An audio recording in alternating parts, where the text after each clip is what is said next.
Without further ado, I am thrilled to introduce our speaker today. Dr. Esther Young has been a neurologist affiliated with Beaumont-Troy for almost 20 years, even though she doesn't look it. That's embarrassing. More importantly to me, ever since I met her, she's one of the biggest advocates for stroke awareness and the idea of stroke support, and has always supported Cain and Abel with her time and talent. She's been a speaker at several of our meetings. And when we used to organize a community stroke conference, she was always the first to say yes and present at those community-based conferences. So again, Dr. Young, without further ado, we warmly welcome you to this virtual meeting of Cain and Abel Stroke Recovery Group. Well, thank you, everyone. So I am much more informal. And so I know they told me I could do slides, but I'll be very honest, it's a little too fancy for me on Zoom. I don't know how to do that. So I decided we should probably talk about whatever you guys were interested in. I know everybody, obviously it's stroke related. So most people have had a stroke, are dealing with consequences from a stroke, are taking care of a family member with a stroke. So I thought we'd go over a couple different things to start with. And then if there's any questions, I'm more than happy to just do question answer, kind of pick my brain, whatever you want. So the newer research with stroke is still kind of the same. You know, we really have, you know, there's that whole TPA, which is that IV infusion you can get immediately with a stroke. So it has to be given. Oh, did I mess up something? Oh, okay. It has to be given within the last 4.5 hours from when you were last known well. So you'll hear this a lot. The most important thing when it comes to stroke is when were they last normal? Not what time did they go to bed last night? When were they last normal? You know, not when did symptoms start. The reason we make such a big deal about this is the TPA, which is that clot busting drug, is extremely powerful, and there's a huge risk of bleeding. Okay, it does go up higher the further out you are from when the stroke started. So the faster we can get it, the better, which is why you have all these mnemonics, you know, when it comes to stroke, you know, fast, faster. The whole point is get to the hospital immediately, get evaluated immediately for possible stroke. We've changed how we do some of these things. There are a lot of different interventions they can do now. They can go in and do intra-arterial TPA. So when I say we give TPA, like in the ER, it's through a regular IV and you get this clot busting drug. They can also go in and do it intra-arterially. So put a catheter in, thread right up there and actually give it directly to the region. They can do clot retrievals. So there's a bunch of different things that we can do. We've changed how we order things. You know, now everybody automatically gets a head CT. To be completely honest, we don't expect to see the stroke on the head CT. The reason we do the head CT is to prove that you're not bleeding. You know, because an ischemic stroke, which is lack of blood flow, which is what most patients have, you know, 80, probably closer to 90% of strokes are ischemic. And the other 10, 20% are hemorrhagic. So the main reason we do the head CT is to prove that there is no blood. As long as we know they're not bleeding, then we say, okay, now we can go in and start doing our other stroke workup. For patients, we make that big deal about that 4.5 hour mark because that's as long as you can give TPA. However, you can do intervention for a lot of these strokes now out to 24 hours. So originally, even just a few months ago, it was you could do intervention if we thought it was a posterior circulation stroke. So, you know, from your vertebral arteries coming up. So if you had incoordination or dizziness, trouble swallowing, any of the brainstem findings, then we said, okay, up to 24 hours. Things have evolved even better. So now even with anterior circulation strokes, so people who have trouble with one side of their body, with weakness, numbness, speech issues, all that, you can also do intervention up to 24 hours. The reason we do certain tests is to see, is that stroke amenable to intervention? So this sort of sounds bad, but the stroke has to be bad enough. Okay, if you come in and you're having, let's say, trouble with your speech and nothing else, there's no facial droop, there's no weakness, no vision change, it's, quote, not bad enough. The reason we say that is we know the stroke has to be large. In order for them to go in and do intervention, it has to be one of the large vessels that goes up to the brain where they can go in and take that clot out or clean it out. A lot of the small vessel strokes, so it's a distal branch that gets occluded, you can't get in there to do intervention. So with those strokes, we don't go in and do intervention, and we don't go any further. You can give TPA no matter how bad the stroke is or how mild the stroke is. Okay, so as long as there's some deficit, TPA is appropriate. The actual intervention, you have to have a much larger area of stroke and an area that we can kind of get good perfusion to that would improve symptoms. So I know that's kind of like a lot of information there to sort of digest. Still, the absolute mainstay, and this is part of the reason I love Cain and Abel, the absolute mainstay of treatment follows two different pathways. One, we do all these tests to see what caused the stroke and what can I do to prevent the next stroke. As a neurologist, that's what I care about. I don't want the next stroke from happening. We know after you've had one stroke, you are at higher risk for having another stroke. However, I also care about the physical therapy. Studies have absolutely shown the more aggressive physical therapy you get after a stroke, the better the outcome. So I do all these things to prevent the next stroke. That's why we change around medications and we check cholesterol and we control the blood sugars and, the blood pressure and all of those things to prevent the next stroke. However, that really did nothing for the stroke that you've already had. So the stroke that you've already had, now we need to do all the physical therapy, all the treatments we can do, whether it's physical therapy, occupational therapy, speech therapy, vision therapy, vestibular therapy, whatever it is to treat the symptoms from the stroke. And like I said, the more aggressive we can do that early on, the better off you are. Does anyone have any questions so far? Is there anything anyone was dying to know about stroke? Elaine, you had some good questions in email. Go for it. But Dr. Young, good to see you. Good to see you. 8.5 years now. And mine was a bleed, so the TPA wouldn't have helped me.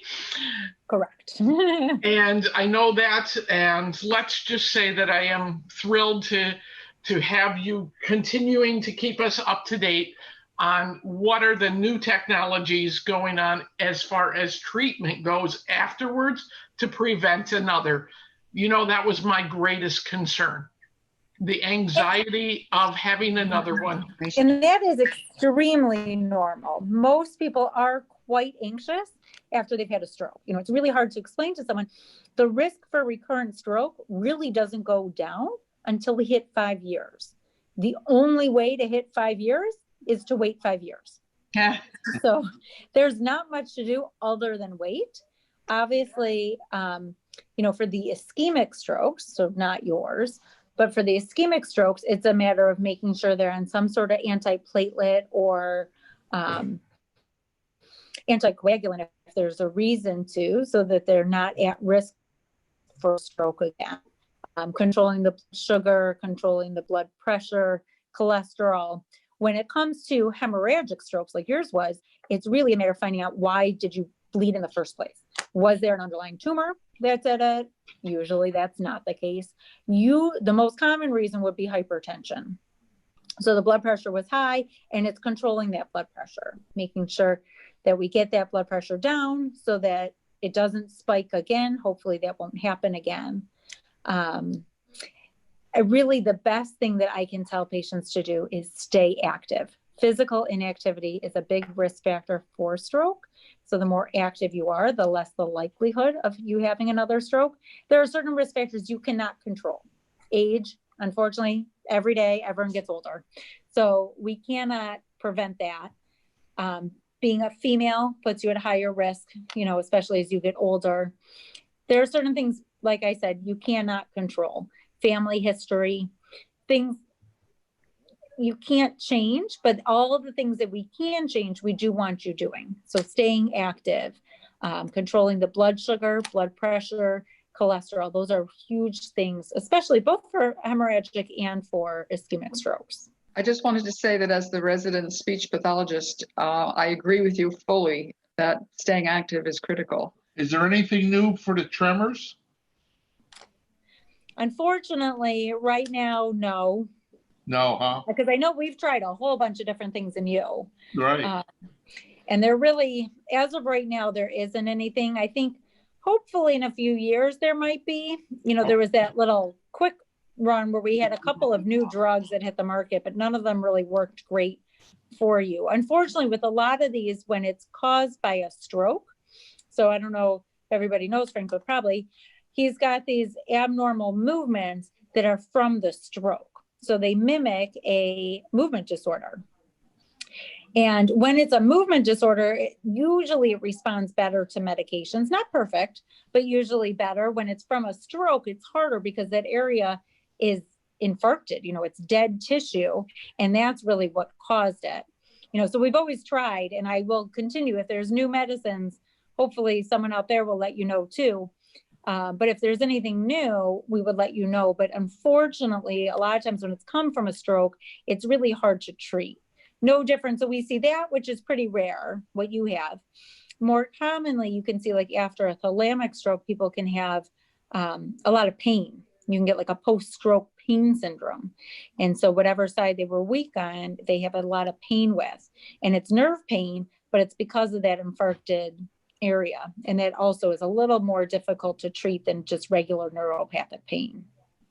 Does she know anybody? Do you know anybody in California as good as you? I do not, but you know what I can do? I can look, I'm on a Facebook group with women neurologists. So if you like a female, I can probably find you one. Absolutely. Where in California you're going? North of San Diego. San Diego? All right, let me write down San Diego. I will look and see what I can find, okay? Okay. Yeah, I just had a quick question on what does a CPA actually do? My understanding was it gives you a momentarily increase in blood pressure to try to unblock whatever is blocked. Is that right? Oh, the TPA? So Yeah. TPA, it's a clot busting drug. So it's a really strong blood thinner. And what we're trying to do is literally burst that clot apart. So you can see where people will bleed from that. The risk of bleeding, it's about 10-fold higher, which sounds really high, but it's really only like 6%. Some very large strokes tend to bleed anyways, but there's really no clinical symptoms from it. So the amount of blood that we see after someone's had an ischemic stroke is actually usually pretty low.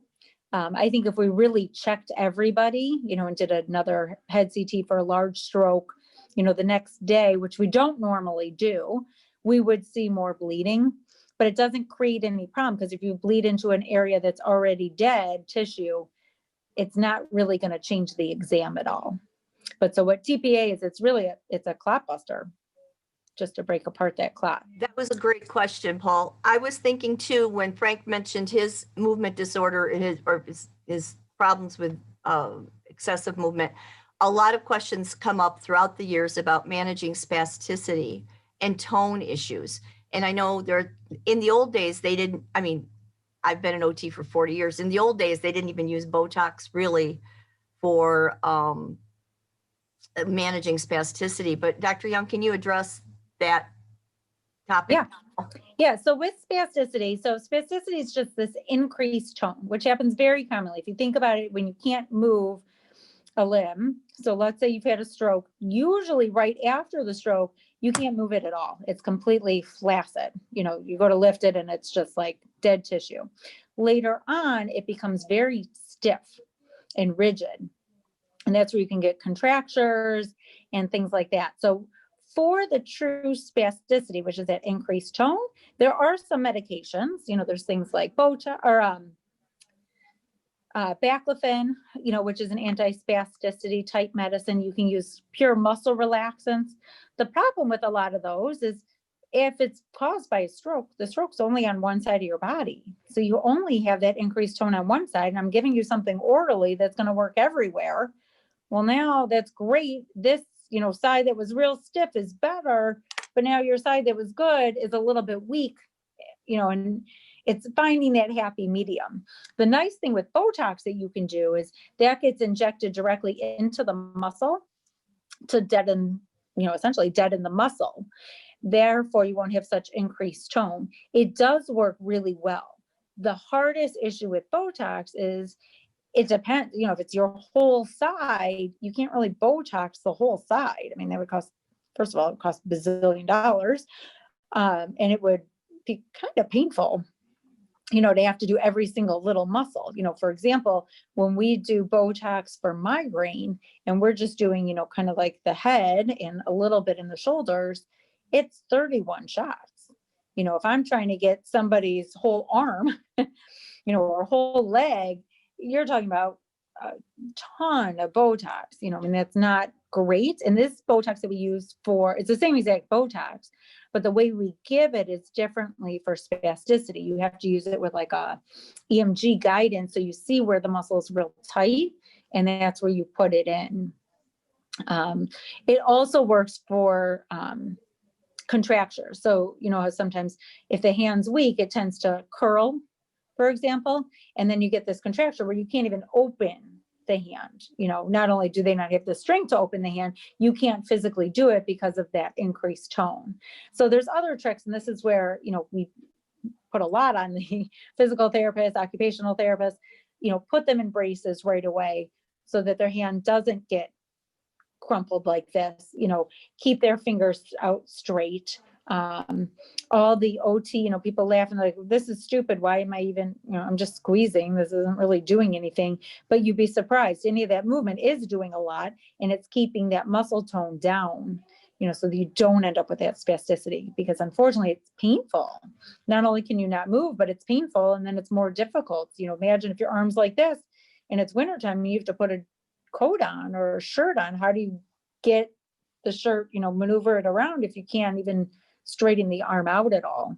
So you want to really jump on top of strokes, in terms of recovery with all the therapies. And Dr. Young, a segue to that too is the fact that people will ask us all the time, whether it's Polly in speech pathology or me in OT, well, I'm doing this and I don't see any change. I'm not changing. I'm moving an arm that hardly works. I'm doing, speech exercises and I don't seem to notice a difference. But in our group today, we have people that have had new strokes and people that have had their strokes, and they're on their stroke journeys for decades, some of them. And I think the message in conjunction and partnership with yours is that you just have to keep doing these things, because there's lots of evidence around this Zoom room to show that your body can wake up, and there isn't a 1-year magic number of getting better. No, we do know, studies definitely show the more aggressive therapy you get early on, the better. But that doesn't mean you can't improve 10 years down the road. Right. So I may say we're going to see the majority of our improvement, maybe per se in like the first 6 months, but that doesn't mean that at month 7, you're not going to continue to improve. And the big thing that I stress, even before I send patients to rehab, I'm like, just remember, it's 2 steps forward, 1 step back. Because sometimes everyone gets very frustrated. I'm getting better. I'm getting better. No, I'm getting worse. Does that mean I'm having another stroke? Does that mean, this isn't working? Does that mean it's not going to last? But the more aggressive therapy you get early on, the better. That's why we really push a lot of times for people to go to inpatient rehab, even though, we know it's 4 hours of therapy a day. It's not necessarily 4 hours consecutive, but it's 4 hours per day. And it's a lot of therapy. But a lot of times patients will say to me, I just had a big stroke. That's way too much for me. I can't possibly do that. I'd rather go somewhere and do it for way less. And I tell them, I'm like, you're missing out. Anytime we can get you more aggressive therapy, you're going to be much better off. In doing therapies, I have run across, because I keep pushing and pushing and pushing, new types of therapies that really aren't new, but they're just being applied differently. And my arm that was just hanging, basically, it was a helper hand, came to life with this change in therapist. And what I wonder what we can do to have more resources when it comes to our neurologist sending us for a therapy that will be okay, not just the same old thing, try this, this, and this, but how do we get those therapies that finally free us up? And So, what about hyperbaric chambers and things like that? I'm just throwing it at you. I had myofascial release and cranial sacral, and I considered a chamber, but I didn't do it because mine was a bleed, and I was a little bit paranoid that bleeds in the chamber may not be smart. Your thoughts? and it's hard. It's really hard to know, what therapy is going to work for everybody. Nothing's cookbook. Even when it comes, we try to make things very cookbook, especially when it comes to stroke, acutely. If someone comes into the hospital, we have acute protocols, like you do this, and then you do this, and then you do this. And if this is here, then you go this way. If this is here, you go this way. And that's great, except we're talking about humans, not everybody follows, a specific pattern. We see that significantly more when it comes to rehab and recovery. When it comes to testing early on, with a stroke, it's really pretty, unfortunately with medicine, it is pretty standard cookbook. And so everything in medicine is risk benefit. I'm not going to say no matter what you do, there's no risk. There's always some risk, and you take, is the benefit that I'm going to get from this high enough that it's worth that risk? And that's why there are certain cutoffs for things. When it comes to therapy, I sort of disagree with that, because I think everybody does respond a little bit differently. Some people do better with myofascial release. Some people do better with massage therapy. Some people do better with actual physical therapy. Give me a weight and let me lift my arm and do it that way. Some people do better, with games. They do better, picking up little things as opposed to doing others. I will tell you, the majority of therapists that I've run across is patients have to be able to sort of communicate how they feel and what they think is working and not working without getting too discouraged at the same time. Because like I said, it is 2 steps forward and a step backwards, especially the longer you've had the stroke. For someone who had stroke symptoms, and they're going on 10 years and they're still having weakness, you can go to a bunch of therapists and they're going to tell you, you're not going to get 100%. Now, what does that mean? That could turn off a patient and say, well, then I'm not doing it. I want to be 100%. Or you could get someone who will say, listen, I may not get you 100%, but I may. There's nothing to say that I can't. And so let's try this and let's do this. I will tell you, it's not just a matter of doing the therapy when you're at therapy. Okay, because I see this all the time. Patients look great at the end of rehab, and then they come follow up with me in the office, and I'm like, you're a little, I thought you were doing better when you were in therapy. It's me included. It's very easy to come home and not do stuff, but we keep reminding everyone, I'm like, physical inactivity is a risk factor for stroke.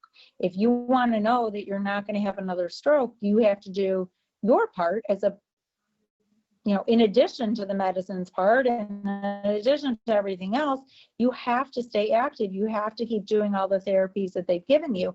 They always give you therapy to do at home, different exercises, do this and do that. But really, it works when you do it, but you got to do it. And finding that right therapist is hard. I will tell you, there's different training, for all different therapists, just like there's different training for neurologists. How aggressive are you? Some people say, well, that's way too aggressive. I wouldn't do that. I wouldn't consider TPA or do some of these things. Why would I do intervention when, it's not a guarantee that it's going to work. And now you put them at much higher risk for other complications. It's a matter of finding what's right between the patient and the doctor and the patient and the therapist in terms of finding the right thing and working, through that. So for example, if your arm's numb and it hurts every time they move it, maybe it's moving it slower. Maybe it's doing more massage therapy to get those muscles back as opposed to pure lifting and doing things, but it is a matter of, you gotta sort of keep going. And, I'm sure I told you this in the office, most patients who are very strong advocates for themselves do better. And it's not because they're getting that much better care. It's they're tailoring the care to themselves. You have to know how to tailor that care to yourself. If you can't communicate to the therapist that this is really hurting, I don't think I'm getting any better, I'm so sore when I get home, I cannot do anything later, so now I'm just sitting there and I'm holding my arm like this all night, that's not necessarily helpful. But how's the therapist going to know that you're sitting holding your arm like this because it hurts to move it when you get home if you don't tell them? So that's where I tell them, like, you can't tell them too much. You're with them the whole hour that they're working with you or whatever, just keep talking. Tell them, what kind of works and what's not working. And together you sort of find that right pattern as to what's best for you. Yeah, I agree with everything that you said. I just have to say, though, as a stroke survivor, talking and communicating not so easy. are always the thing, the struggle that we have in trying to communicate, even with the physical and our occupational therapist, is how do we find the words to put it together to communicate what is happening. So finding that bridge, and this group has been a wonderful way to do that for me, to see how with an occupational therapist and a speech therapist leading us, we constantly are talking about how our brain heals and thus our body can heal, or our body heals and thus our brain can heal when we do things in unison. But we've got to push ourselves outside of the normal realm, and sometimes insurance companies just don't like. Well, that's the hardest thing really is the insurance company, because the insurance company dictates everything, and so they will say in order for the therapies to continue, you have to show continued improvement. A lot of times I'm not necessarily looking for 20% improvement, 30% improvement. I'm looking for, even if they have 5% improvement, if someone can, hold a pen, maybe can't write, but they can officially hold it here, maybe that's good enough, improvement, whereas they couldn't do it before. So they can hold something while they're doing something with their good hand, whereas before they couldn't do that. It doesn't seem like much, but some of these things are huge, and so it might help them just to be able to wield the wheelchair. They may say, my arm strength is totally different and I'm going in circles because every time I go to the wheelchair, I'm going in a circle because I'm really only using one arm. So anything you can get to help is helpful. I agree, the speech thing becomes a huge issue. And there's two things when it comes to speech. There's expressive, so you being able to say what you want, and then there's receptive. What can you understand? And it can affect one or both. So there are some times where patients completely understand everything that you're saying, but cannot, communicate it. And so that's where we do rely on facial expressions. Does this hurt when I'm doing this? We ask yes, no questions. The other thing, like you did, if you wrote down questions before this, Zoom, you were smart. You said, I had the right idea. I knew, I'm not going to be able to come up on the fly with a quick question. I know I have certain questions I want answered. I know I walk into the doctor's office, I'm already nervous, and I've got these 5 questions. It's a whole lot easier. Write them out as best you can, or dictate it to somebody who can write it out for you, and hand that to the doctor and say, here, or the therapist and say, here are my questions. Let's go over these, because I'm not going to be able to get these questions out during my appointment time. But if I come in with it already prepared, it will help.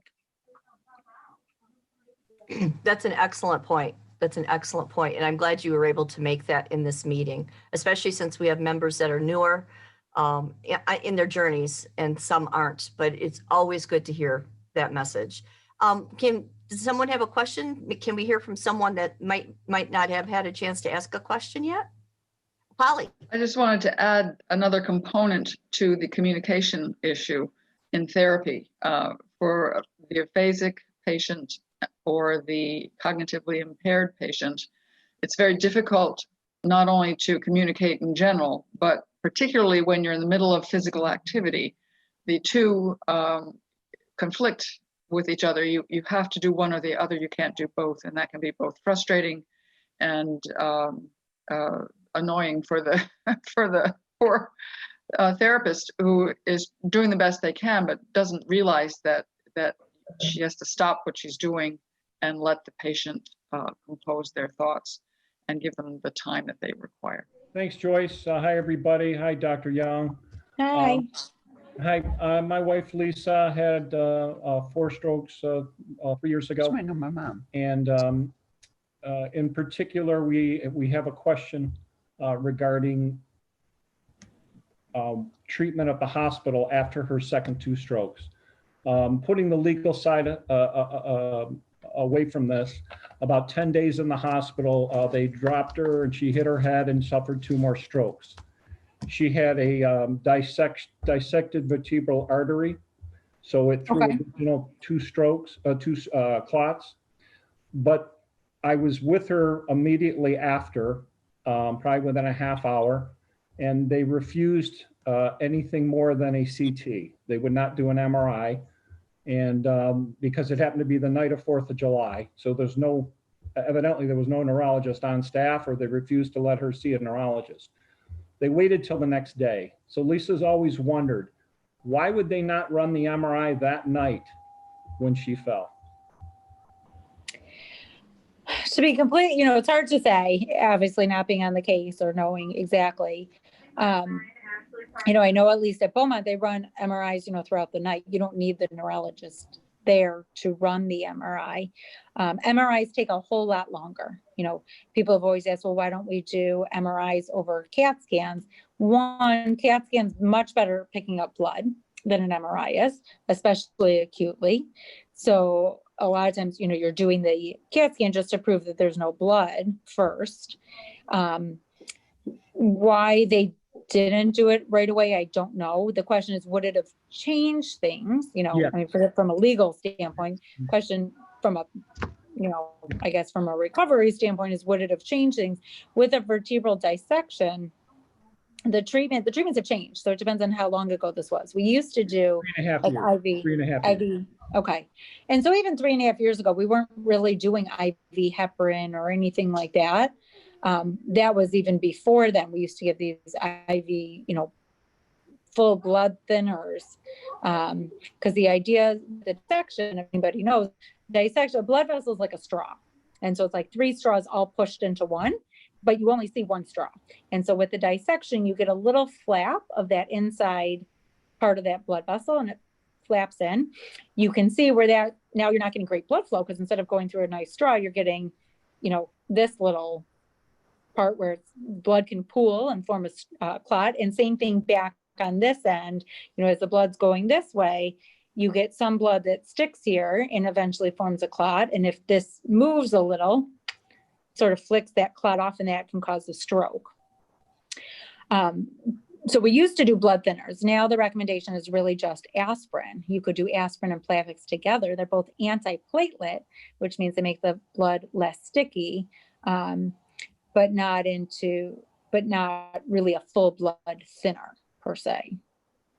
Why they didn't do an MRA, I don't know. They could have done, if the concern was the machine was broken or whatever, you can do a CTA and look back there as well. Okay. Sometimes you have to be careful with those because it's a lot of, one, MRI has no radiation, CAT scan has radiation, but it's the dye. So if the kidneys aren't functioning well, you don't want to shut down the kidneys either. And just a brief question related to Lisa's eyesight. She lost about half of her eyesight, everything to the left on both eyes. She's almost got everything back, or even her blind spot Oh, good. disappeared. It took over 2 years, Have you heard really of over that? Yeah. 3 years. Is that really uncommon, or is that somewhat For common? it to come back. Yeah. That's more uncommon. I'm not gonna lie. I mean, you got lucky. It is more uncommon. You know, we do send people for vision therapy. I'm sorry, you know, which will help because after someone's hit a stroke, you know, they can't see one half Yes. of their visual field. So it's not, everyone thinks it's one eye, but it's really not. You know, you can't see out of the Well, right eye. The You first can't see out of the stroke right was half. one eye.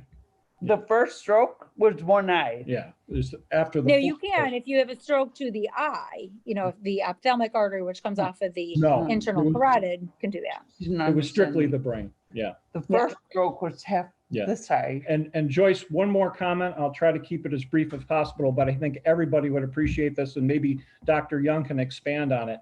I don't know if everybody knows who Dan Gilbert is, Yeah. but he's worth about $5 billion and Seven.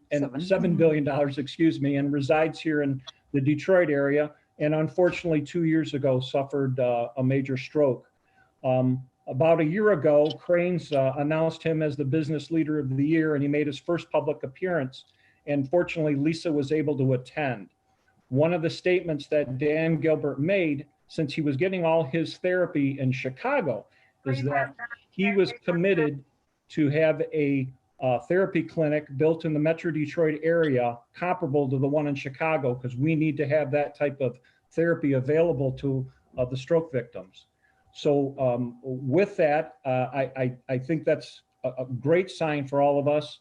But more importantly, Dr. Young, have you heard anything about any activity? Lisa has been in contact with the Gilbert community, and hopefully she can give them some input.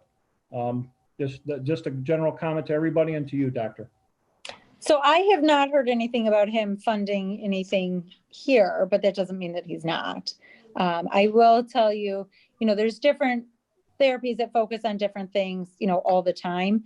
RIM, which is Rehab Institute of Michigan, downtown, is a great rehab place. You know, Beaumont's not going to like me saying it because it's not Beaumont, but they are a great, especially for younger neurologic injuries, you know, so for head injuries, strokes at a younger age, is great.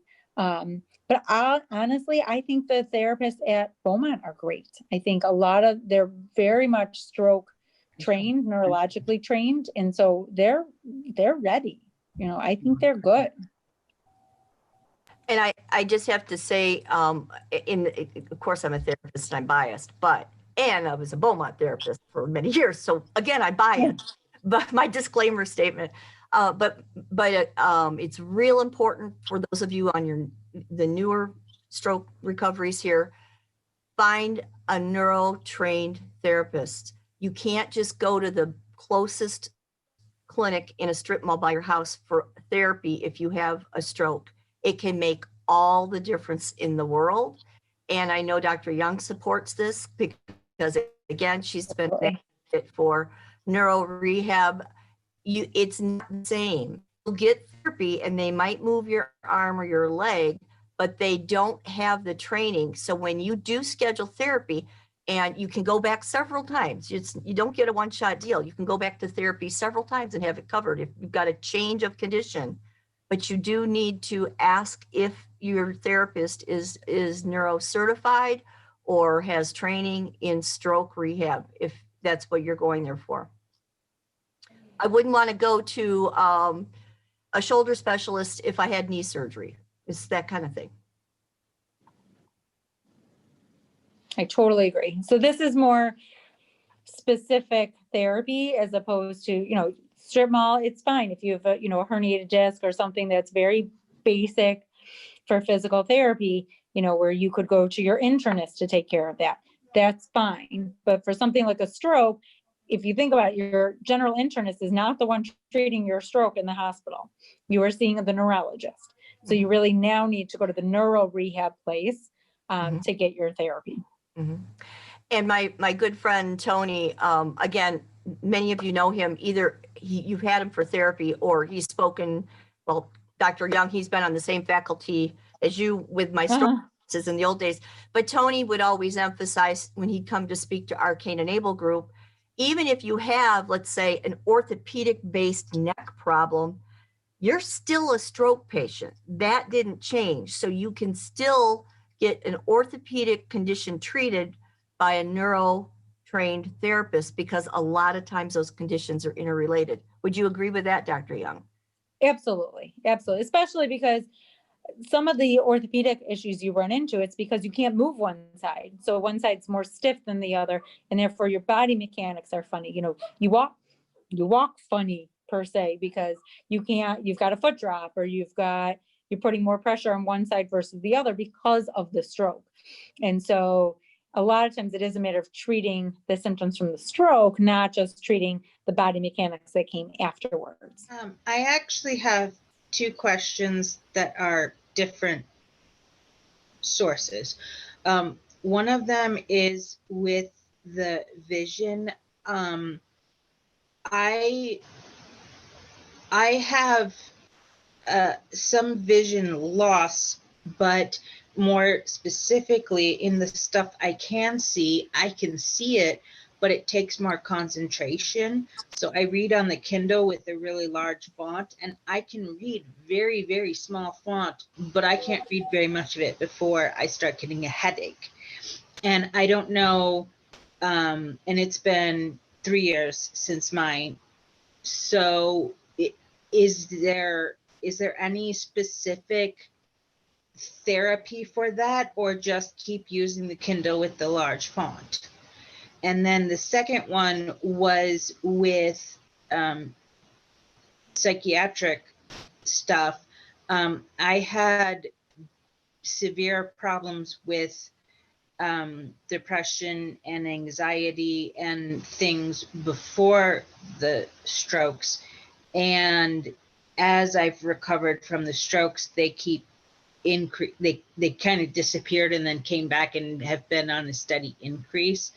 And so I'm having a very hard time finding, well, in that I also have two questions. Could that increase in that be related to the strokes? And in finding someone to treat it, I'm having a hard time finding someone who understands the impact of strokes and VAD, and also the mental issues that existed pre-stroke. So they're like, oh, it's from the stroke. And I'm like, no, this is from before the stroke too.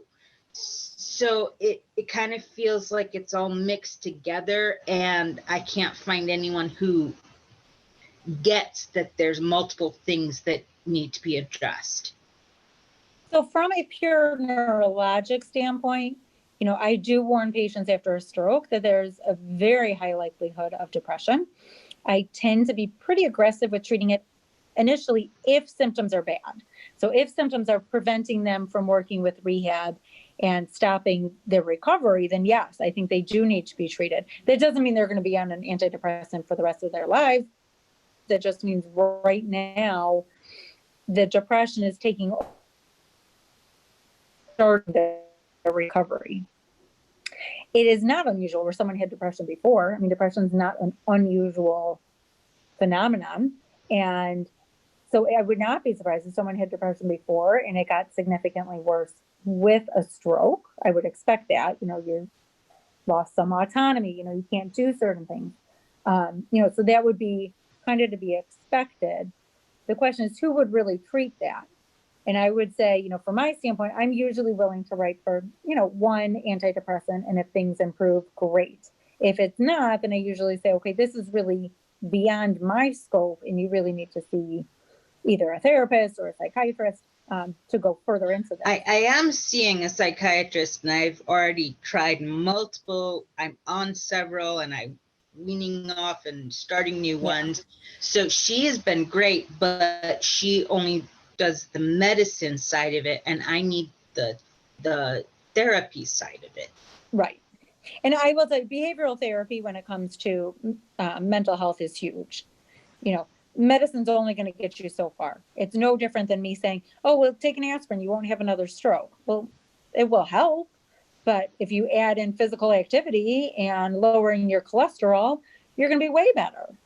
Do you know? So if I can change your diet and I can change your physical activity and your outlook, of course you're going to do better than just taking an aspirin.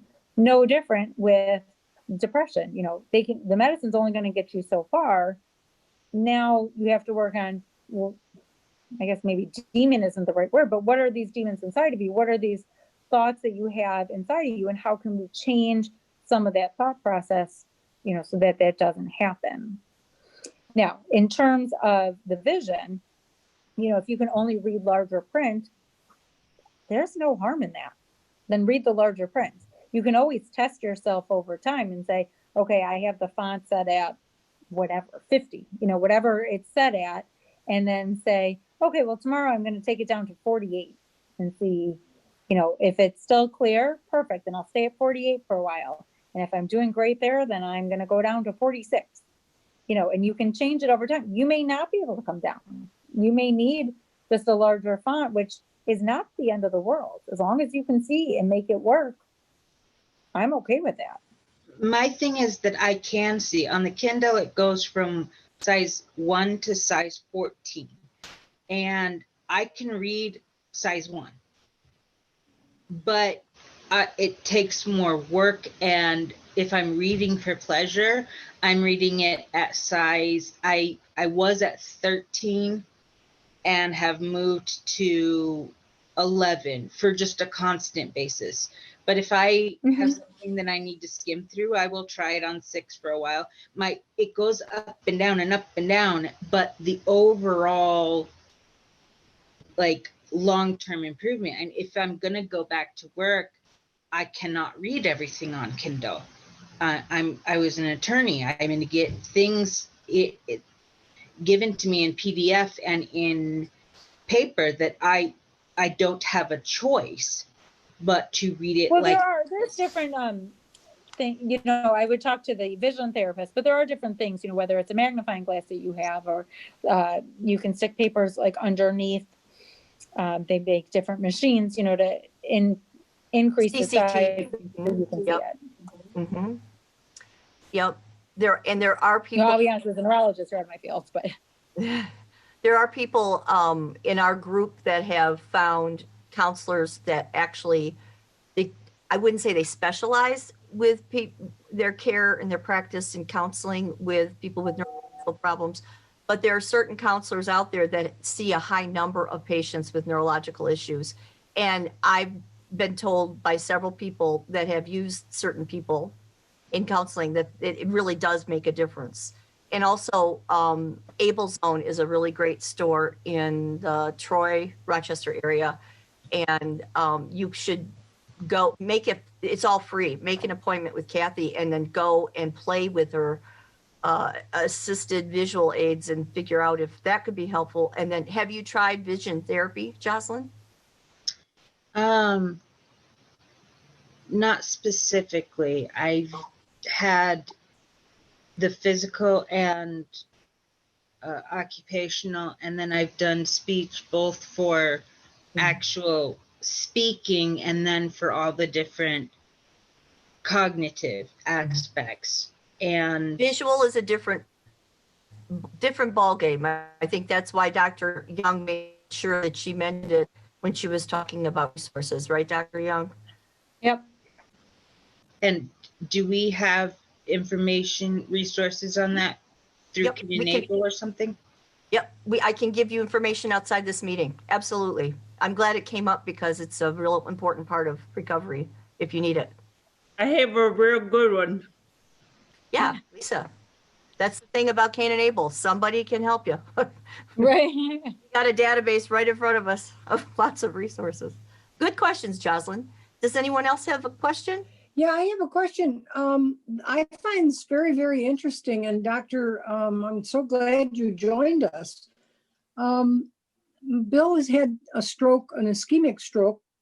The second one was an ischemic stroke. And he was in the hospital. He was in the hospital.